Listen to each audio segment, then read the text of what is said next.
Cumprimento a todos com a graça e a paz de nosso Senhor e Salvador Jesus Cristo. Aproveito a oportunidade e cumprimento a todos que estão nos assistindo pelo YouTube, através da internet, através do seu celular e do seu computador. Irmãos, dando prosseguimento à segunda parte desse culto, em adoração ao nosso Senhor, sem mais delongas, pegue sua Bíblia e, se você puder, fique de pé para a leitura que se encontra em Hebreus, capítulo 9.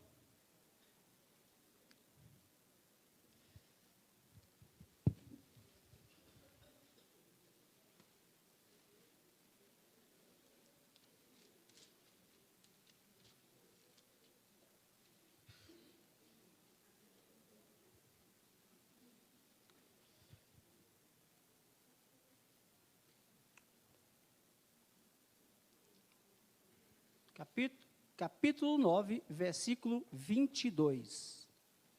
Hebreus, capítulo 9, versículo 22. Está antes de Tiago.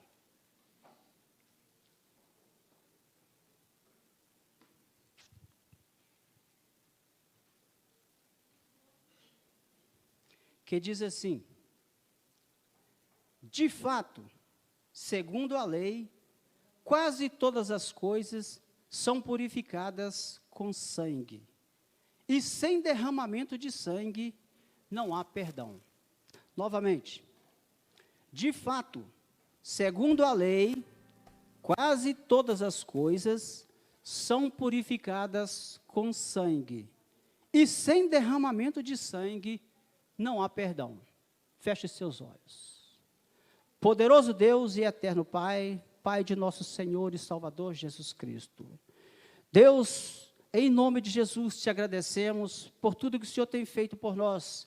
Nós, nessa noite, exaltamos o teu nome e damos a ti toda a honra, todo louvor e toda a glória. Obrigado, Senhor, por mais essa oportunidade de estarmos aqui na tua casa para ouvirmos a tua palavra. Espírito Santo de Deus, trabalhe no nosso meio. É o que nós te pedimos e te agradecemos, em nome de Jesus. Amém. Podeis assentar.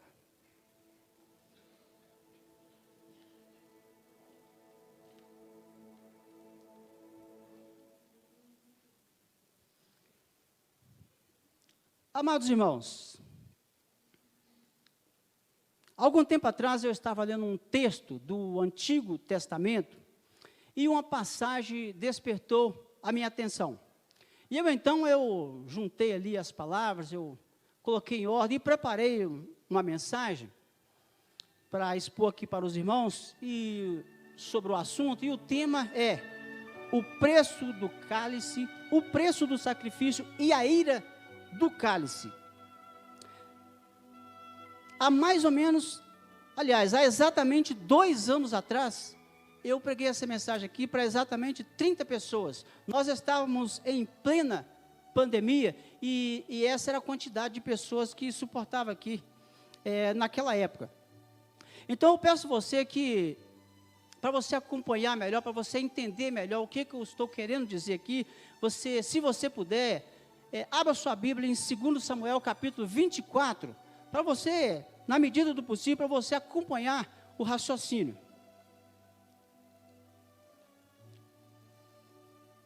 2 Samuel capítulo 24. Pois bem, a ira de Deus havia se acendido contra Israel e com o intuito de castigá-lo, Deus incitou Davi a fazer a contagem, o recenseamento do povo. Só que era proibido fazer aquela contagem. Embora, vez por outra, Deus permitia que o rei fizesse essa contagem, esse arrolamento. Ou seja, eles tinham que esperar Deus mandar, porque aquela pessoa que era separada para a guerra de 20 anos para cima, ele teria que pagar um valor ao templo, ao sacerdote, um valor em ciclo de prata, em ciclo de ouro, porque esse era o resgate da sua alma, porque ele indo para a guerra, ele poderia vir a morrer, ou mesmo se ele não fosse para a guerra, Deus poderia enviar uma praga sobre ele, se ele fosse anotado e não fosse pago esse valor. Vejamos em Êxodo 30, versículo 12, que diz assim: quando fizeres a contagem dos filhos de Israel, conforme a sua soma, cada um deles dará ao Senhor o resgate da sua alma, quando o contares, para que não haja praga alguma entre eles, quando os contares. Então significa que quando o rei resolvia fazer essa contagem por conta própria de quantos soldados havia, ele não estaria confiando em Deus. Nós podemos lembrar aqui de Gideão, quando ele foi chamado ali por Deus para libertar o povo de Israel ali dos midianitas. Ele saiu ali com 32 mil homens, com 32 mil soldados, e Deus, achando que era muito, Deus diminuiu para 300, como você conhece bem essa história, porque Deus é poderoso para livrar tanto com muitos como com poucos, e o rei não precisava se preocupar com isso, era somente confiar. Então Davi mandou que Joabe, comandante do seu exército, juntamente com os soldados, percorressem toda a terra, desde Dan até Berseba, e procurar saber, através de anotações, quantos homens aptos para a guerra havia. E Joabe saiu, e no prazo de 9 meses e 20 dias, ele trouxe a Davi ali a soma, o resultado. E havia ali em Israel 800 mil, e em Judá 500 mil. Soldados que puxavam armas, que arrancavam espadas. Acontece, irmãos, que isso pareceu mal aos olhos do Senhor, mas no fundo Davi sabia que não estava agindo corretamente, pois quando Joabe trouxe ali o relatório, ele caiu em si. Vejamos, 2 Samuel 24:10, que diz assim: e pesou o coração de Davi, depois de haver numerado o povo, e disse Davi ao Senhor: muito pequei no que eu fiz, porém agora, ó Senhor, peço-te que perdoes a iniquidade do teu servo, porque tenho procedido muito loucamente. Davi reconheceu, e o Senhor viu isso. E então, logo que amanheceu o dia, Deus enviou o profeta Gade, o qual lhe apresentou 3 espécies de castigo, e Davi teria que escolher um.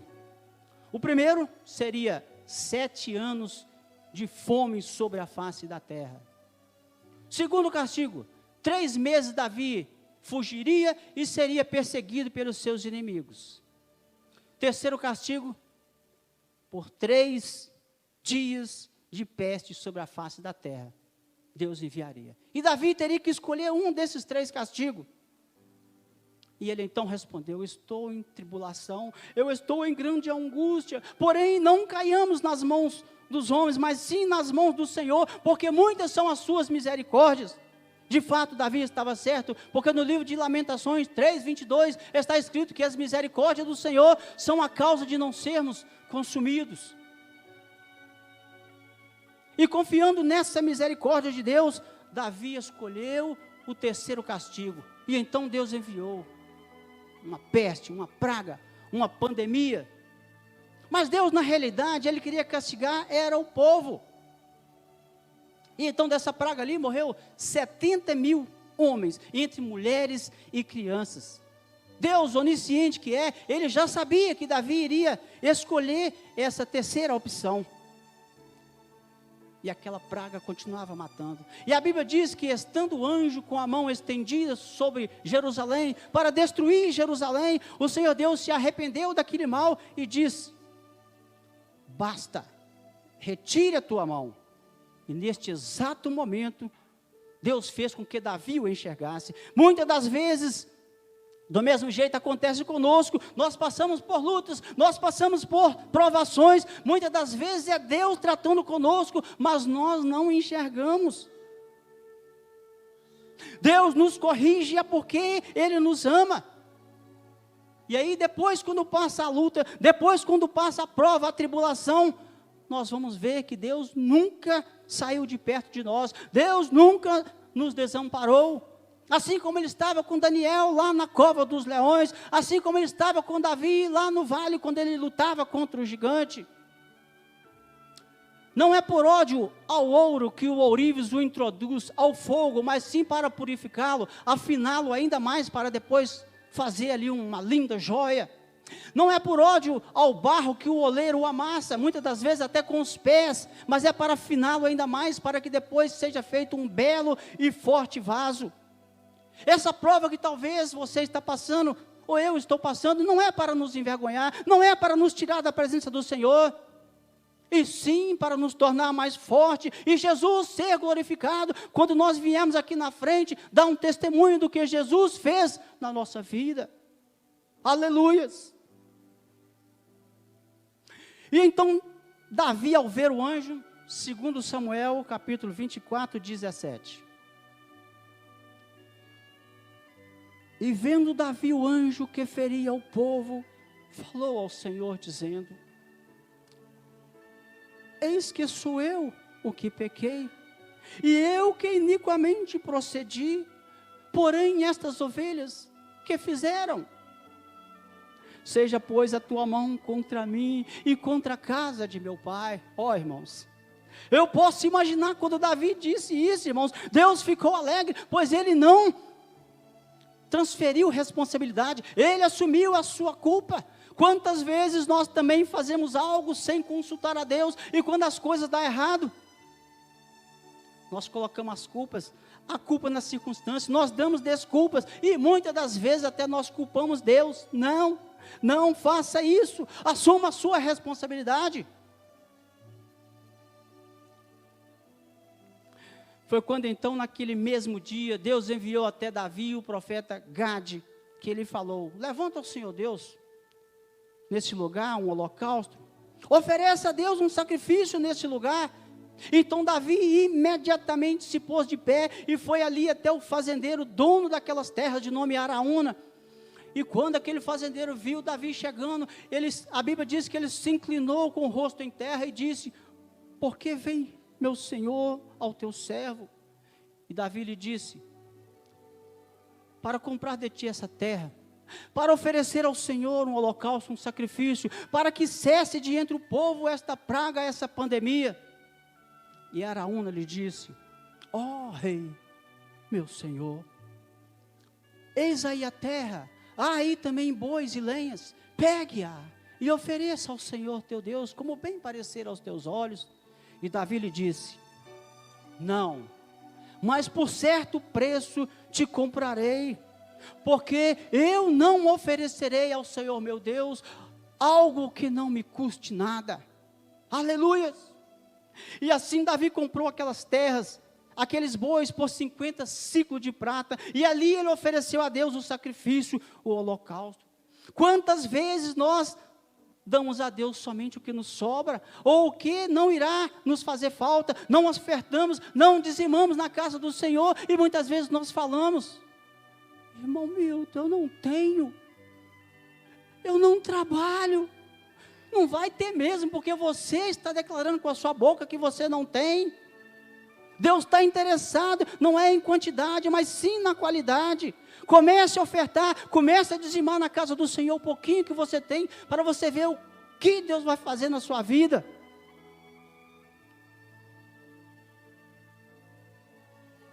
Mas muitas das vezes nós temos que fazer sacrifício. É sacrifício de dizimar? Ofertar na casa do Senhor parte das nossas finanças, nosso desejo. Quem é casado sabe do que eu estou falando. Nosso tempo. Semana passada, eu como tesoureiro, eu fui lá na igreja nova, no bairro Padre Libério, acertar com o pedreiro da igreja, o pedreiro irmão Geraldo, que trabalha na obra da igreja. Chegando ali, eu acertei com ele, ele assinou o recibo, e eu vi, irmãos, que ali tinha mais 5 irmãos aqui da igreja, trabalhando lá. Irmão Rinaldo, o irmão Lúcio, o irmão Xarope, o irmão Quildário, o irmão Cláudio. E eu chamei um daquele irmão e falei: irmão, eu estou aqui para pagar o pedreiro, mas eu estou vendo vocês trabalhando aí. Ele virou para mim e falou assim: irmão Milton, nós estamos dando ao Senhor um dia do nosso trabalho, nós estamos dando para o Senhor esse dia. Aleluias. Aquilo ali, irmãos, me comoveu. Dar ao Senhor o nosso tempo, sacrificar. Mas tudo tem que ter um propósito. Você tem que falar com Deus o porquê. Jejum. Hoje foi falado na escola dominical sobre jejum. Você tem que falar. Quando eu vou pregar aqui, irmãos, quando eu tenho essas pequenas oportunidades, eu jejum, eu costumo falar com Deus. Senhor Deus, esse jejum que eu estou fazendo é em prol da pregação, Senhor, me ajuda, Senhor. Eu tenho deficiência em fazer raciocínio rápido. Eu falo, às vezes as pessoas não acreditam, mas então eu jejuando, irmãos. Eu comecei ontem, meia-noite, e os irmãos não há de saber a dificuldade que eu tive de madrugada, querendo levantar, querendo comer, querendo beber água, e eu não vou levantar, e eu segurei, irmãos, acordei, orei a Deus, e fiquei em consagração, pedindo a Deus, e consegui passar a parte toda da manhã, aleluias.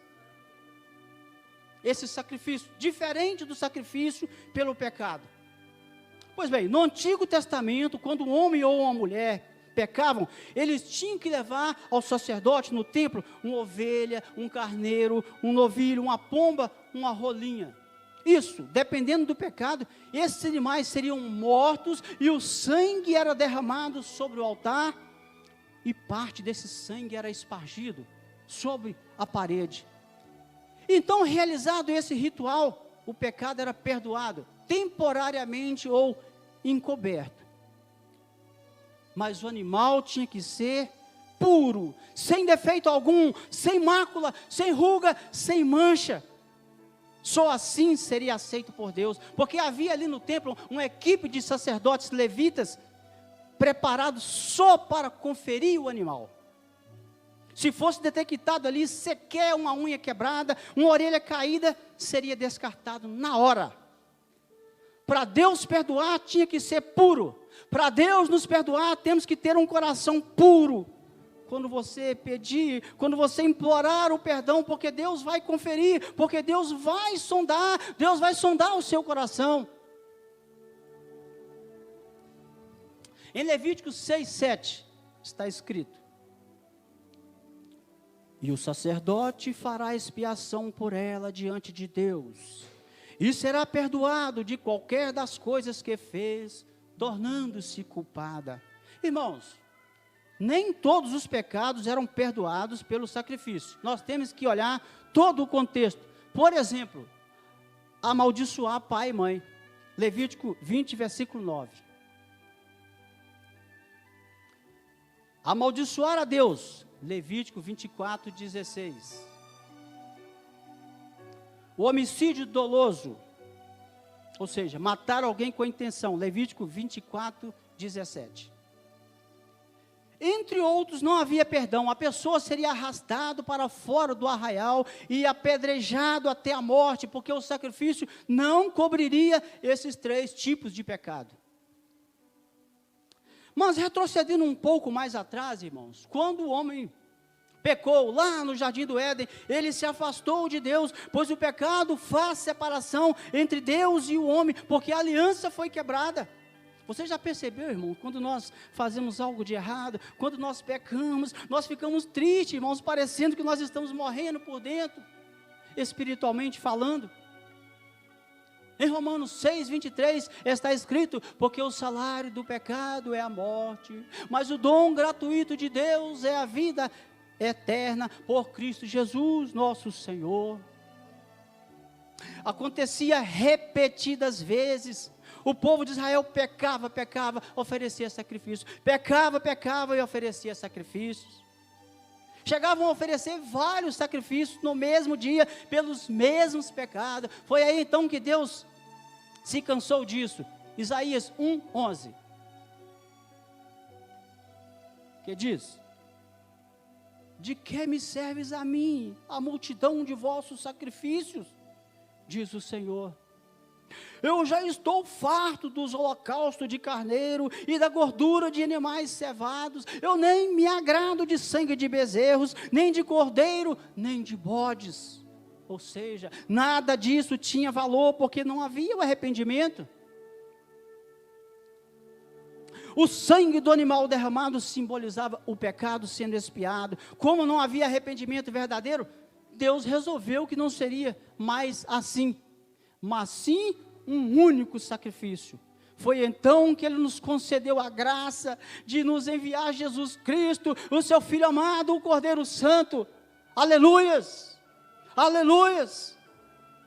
Irmãos, eu contei toda essa história, irmãos, falando em sacrifício, foi com dolo, foi com o intuito de chamar a sua atenção para o sacrifício que Jesus fez por nós, lá na cruz. Porque através desse sacrifício único, todos os nossos pecados foram perdoados, pelo seu sangue nós fomos purificados, nós é que devíamos ser condenados, porque na lei estava escrito, sem derramamento de sangue não há remissão. E para ilustrar um pouco esse momento, eu estou me lembrando aqui de uma pequena história. Conta-se que uma noiva teve o seu noivo condenado à morte por enforcamento, por problemas políticos ali na sua nação. Aquele jovem seria enforcado no outro dia, exatamente às 11 horas da manhã, quando o grande sino da torre da igreja tocasse. E aquela noiva, sabendo que a execução ocorreria somente quando o grande sino da torre da igreja tocasse, ela subiu as escadarias, pegou diversos panos, enrolou em suas mãos, como pôde, nas suas duas mãos, e enrolou também no pêndulo do sino, e ficou ali segurando com força, esperando o momento ali do sino tocar. Já era quase 11 horas, o rapaz estava lá em posição para ser executado. De repente chegou ali o homem encarregado de puxar a corda para tocar aquele sino. 11 horas, ele puxou a corda. Depois ele desceu e se juntou ao outro pessoal que estava lá. O povo não ouviu o sino tocando, porque aquele homem também era surdo. Nem ele sabia que o sino tocou. Ele era surdo, porque ele, muitos anos nessa profissão, o barulho do sino era fortíssimo. E aquele barulho lhe estragou o ouvido. O povo entendeu que aquele jovem que estava para ser executado era inocente. E ele foi liberto, mas resolveram ir lá no alto da torre ver o que estava acontecendo. Chegando lá, encontraram a mulher desmaiada, com sua mão toda ensanguentada, com suas mãos toda dilacerada. O rei, sabendo disso, disse: este homem não deve mais nada, não o incomode mais.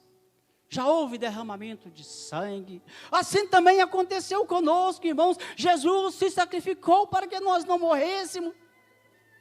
E mesmo assim, muitos têm rejeitado o seu sacrifício. O sangue derramado foi por mim. O sangue derramado foi por você. Foi por nós. E se aquele jovem, ao ver as mãos daquela noiva toda deformada, não a quisesse mais? Aquela moça pagou um alto preço, ela não teria mais as suas mãos, mas teria o seu noivo vivo ao seu lado. Eu quero dizer para você, as mãos de Jesus também foram furadas por pregos, o seu lado direito foi traspassado por uma lança afiada. Deus nos amou de uma forma tão especial, que enviou Jesus Cristo para nos resgatar da morte, para nos remir do inferno. Em João 3,16 está escrito: porque Deus amou o mundo de tal maneira, que deu o seu Filho unigênito, para que todo aquele que nele crê, não pereça, mas tenha a vida eterna. Aleluia! O Cordeiro Santo, sem defeito, sem mancha, foi enviado por Deus. Nós é que éramos culpados, irmãos, mas Jesus assumiu a nossa culpa. Você entende o que é isso, irmãos? Alguém assumir a sua culpa, se declarar culpado ao seu lugar. Imagine comigo, eu cometi um erro, eu cometi uma culpa, um pecado gravíssimo, e eu fui condenado à morte. Eu fui mandado para a prisão, para a penitenciária, lá no fundo daquela penitenciária, lá no fundo daquela cadeia fria e úmida, eu ali triste, desesperado, esperando ali o dia da execução. De repente, de tardezinha, mais ou menos às 6 horas, eu escuto um barulho de passos vindo em direção à minha cela. Eu escuto o barulho das chaves. De repente, o carcereiro para na minha frente e diz, com os papéis na mão, ele diz: você está livre, pode ir embora. Eu disse: ele falou: outra pessoa se declarou culpada em seu lugar, outra pessoa vai morrer em seu lugar, ela diz que ela é a culpada, vá em paz. Foi assim que Jesus fez, irmãos.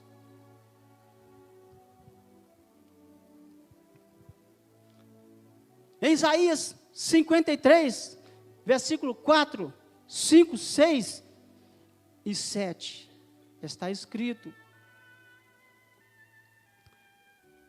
Verdadeiramente, Ele tomou sobre si as nossas enfermidades, e as nossas dores Ele levou sobre si, e nós o reputávamos por aflito, ferido de Deus, e oprimido.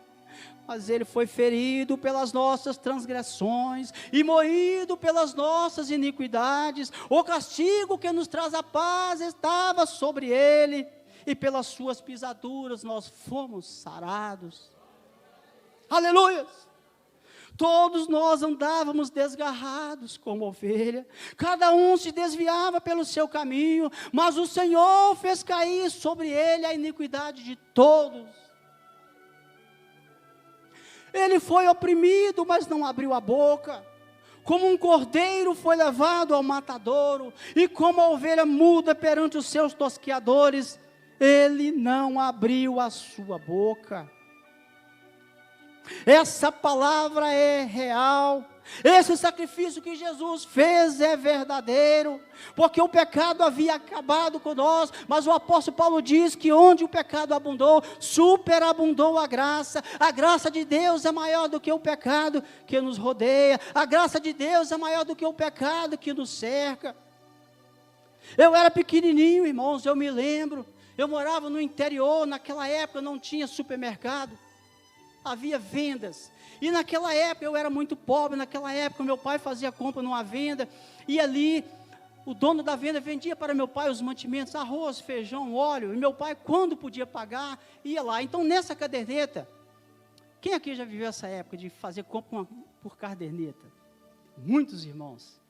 Então, era anotado ali naquela caderneta o que meu pai pegou, a data que ele pegou, o valor, e quando meu pai ia lá e pagava, aquele dono da venda riscava na caderneta e escrevia, pago. Foi assim que Jesus fez por nós, irmãos, trazendo essa história para nós. Em Colossenses 2,14 está escrito, e tendo riscado a cédula, que nas suas ordenanças, a qual de alguma maneira nos era contrária, Cristo a tirou do meio de nós, cravando-a na cruz. O preço foi pago, nenhuma condenação há mais para nós que estamos em Cristo Jesus. Quando Jesus morreu ali na cruz, Ele pagou o preço da nossa dívida, melhor ainda, Ele fez mais, Ele cravou, Ele fincou lá na cruz o recibo. Está pago, o preço foi pago, o preço foi o sangue. Quando Jesus morreu ali na cruz, irmãos, nós também morremos com Ele para o pecado. Quando Ele ressuscitou, também ressuscitamos com Ele para a vida. Quando nós ressuscitamos, nós nascemos de novo para Deus. Jesus nos trouxe de volta para Deus, Ele refez a aliança que havia sido quebrada, o pecado ficou para trás, o pecado foi perdoado. Em Hebreus 10, versículo 12 e 17, está escrito, mas este, havendo oferecido para sempre um único sacrifício pelos pecados, está sentado à direita de Deus. Versículo 17, e jamais me lembrarei dos seus pecados e das suas iniquidades. Jesus não lembra mais, Ele lançou no mar do esquecimento a nossa culpa. Irmãos, então por que muitas das vezes nós temamos em ficar lembrando que Jesus já perdoou? É porque muitas das vezes o diabo usa pessoas para nos fazer acusações, mas nós temos que lembrar que pecado confessado é pecado perdoado. Quem diz isso é a palavra de Deus. Pare de pecar, pare de ficar dando recibos para Satanás. Eu não estou falando nada do que você já não sabe, irmão, mas é preciso ser repetitivo, porque também diz respeito a mim. Nós temos que somente crer no sacrifício que Jesus fez por nós. Eu quero que você imagine comigo aí, Ele foi espancado, Jesus foi chicoteado. Os historiadores dizem que aqueles chicotes eram feitos com tiras de couro, e na ponta desse chicote, muitas das vezes tinha pedaços de ossos, e muitas das vezes tinha bolinha de chumbo, que quando batia nas costas, arrancava pedaço de carne. Imagina, irmãos, falando, lendo, nós não conseguimos mensurar o quanto Jesus sofreu. Ele foi amarrado, indefeso ali, cuspiram no seu rosto. Imagine, irmãos, alguém cuspir no nosso rosto, ele levou tapas, ele levou socos, ele levou chutes e pontapés, deram um murro na sua cabeça, e davam gargalhadas aqueles soldados. Em Isaías 50, versículo 6, diz que arrancaram com as mãos a barba de Jesus, arrancaram com as mãos os seus cabelos, rasgaram as suas vestes, fazia frio, ele ficou nu diante dos sacerdotes, diante dos soldados, servos e servas. Pelo menos 2 dos seus discípulos viram essa cena, Pedro e um outro discípulo. Talvez Pedro já tivesse saído para chorar por o haver negado, mas pelo menos um dos seus discípulos viu. Que humilhação, que vergonha, a cruz pesada, a coroa de espinho. Mesmo assim, ele não reclamou, pediu para Deus perdoar, pois ele dizia: eles não sabem o que fazem. Esse amor de Cristo nos constrange. Tudo isso Ele fez por mim, tudo isso Ele fez por você. Irmão, se fosse somente você precisando de ser resgatado, se fosse só eu, Jesus viria. Mas o seu sofrimento continuava. Pegaram por ali uma moita de espinho que estava por ali, fizeram uma rodia, fizeram uma coroa e colocaram na sua cabeça. Depois chegaram por trás e bateram com um pau, para que aqueles espinhos fixassem no couro cabeludo. Imagine a dor, quando entra um espinho, uma frepa de espinho no nosso dedo, no nosso pé. Que dor que é. Quem aqui já teve um espinho entrado no seu dedo? Ou no seu corpo? Alguns irmãos, a dor que a gente sente. Imagina a dor que Jesus sofreu com aqueles espinhos ali na sua testa, ali na sua cabeça. E eles diziam ainda: profetiza, quem foi que te bateu? Profetiza. E dava gargalhadas, sangue escorria pela face de Jesus. Depois obrigaram ele a carregar a cruz pesada até o local da crucificação, até o Gólgota, um lugar chamado Caveira. No caminho ele caiu. Ele estava fraco devido ao espancamento sofrido, devido à perda de sangue. No chão ele levou uma chibatada para se levantar, para ficar de pé. Passava por ali um homem de nome Simão Cirineu, que vinha do campo. De certo ele parou ali por um momento para ver o sofrimento daquela cena, e os soldados logo o obrigaram a pegar a cruz e levar, porque Jesus já não aguentava mais, não tinha mais força, e ele agonizava ali no chão caído. Imagine comigo, aqueles pregos enormes cravados ali em suas mãos. Quando aquela lança pontuda lhe furou a costela direita, saiu água misturada com sangue. Já não tinha mais muito sangue no seu corpo.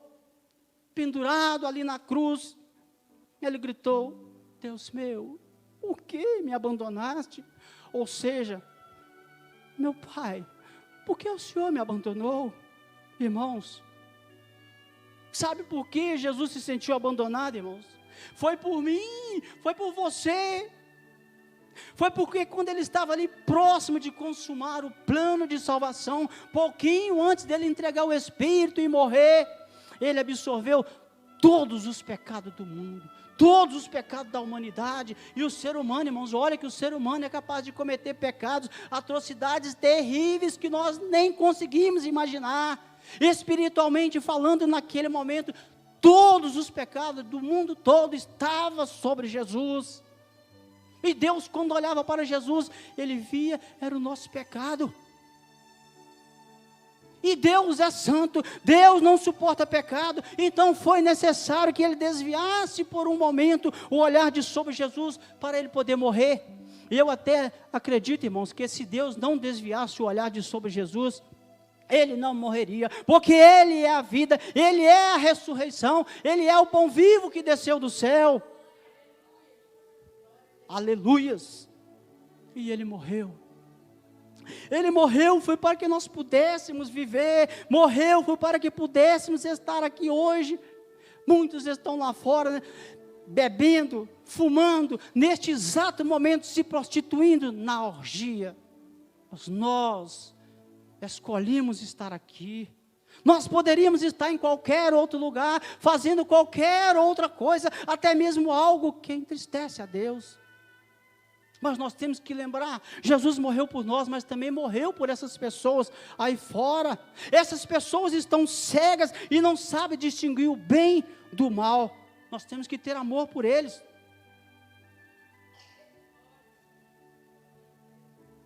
Irmãos, eu conheci um senhor idoso, que ele falava: eu acho que eu vou para o céu, eu não faço mal para ninguém, eu nunca matei, eu nunca roubei, nunca fiz isso, nunca fiz aquilo.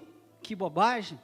Nada disso importa, nada disso tem qualquer valor por Deus, porque nós seremos salvos é pelo que Jesus fez por nós, o sacrifício e a salvação redentora na cruz. Em Isaías 64, versículo 6, está escrito que a nossa justiça para Deus não passa de trapo de imundícia, um pano de chão. E para concluir, irmãos, o sacrifício foi feito, o cordeiro já foi morto. Eu posso visualizar com os olhos espirituais Jesus morto, Jesus ali pendurado, depois ele foi sepultado. Primeiro dia,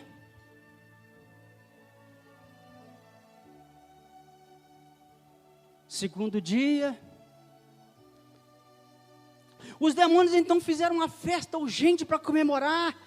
Viva! Ele morreu, vencemos. E ali, irmão, eu posso imaginar, foi uma festa medonha. Mas no terceiro dia, silêncio absoluto. Eles começaram a ficar despreocupados. Foi quando então, de repente, ali, um grande terremoto, um grande estrondo, um terremoto abalou o inferno, e logo veio a notícia de que Jesus havia ressuscitado. Os demônios entraram em desespero, foi uma correria, uma gritaria só. Jesus ressuscitou, aleluias. Como diz Jó, o nosso Redentor vive e breve vai voltar para nos levar para o céu, aleluias, glória a Deus. E assim, irmãos, nós estaremos ali para sempre com o Senhor. O sacrifício de Jesus foi por todos nós, foi por mim, foi por você. Você quer ir para o céu? Você quer? Para isso você precisa acreditar no sacrifício que Jesus fez. E eu queria te dizer, talvez tenha alguém aqui dentro hoje que ainda não entregou sua vida a Cristo. Infelizmente eu quero te dizer que você vai ficar para trás. Mas eu quero te fazer uma proposta, eu quero te lançar um desafio.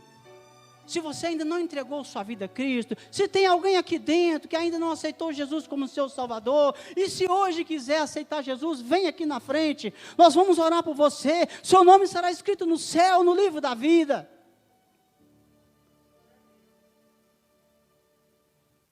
Tem alguém aqui dentro nessa noite que quer aceitar Jesus como Salvador? Tem alguém aqui hoje que está afastado, que está desviado dos caminhos santos do Senhor, e que após ouvir essa mensagem, quem sabe por algum momento ela possa ter tocado o seu coração? Se hoje você quiser reconciliar-se com Cristo, vem aqui na frente, vamos orar por você. Não perca essa oportunidade. Se não tem, irmãos, amém. Irmãos, essa é a palavra que Deus colocou no meu coração. Eu espero que o Espírito Santo de Deus continue falando poderosamente na sua vida, e que você tenha uma semana abençoada, debaixo das poderosas mãos de Deus. Amém? Glória a Deus. Irmãos, vamos para os avisos. Terça-feira, culto de oração, às 19h30. Quarta-feira, às 14 horas, tarde da bênção. À noite, o culto vai ser na casa do irmão Ferreira.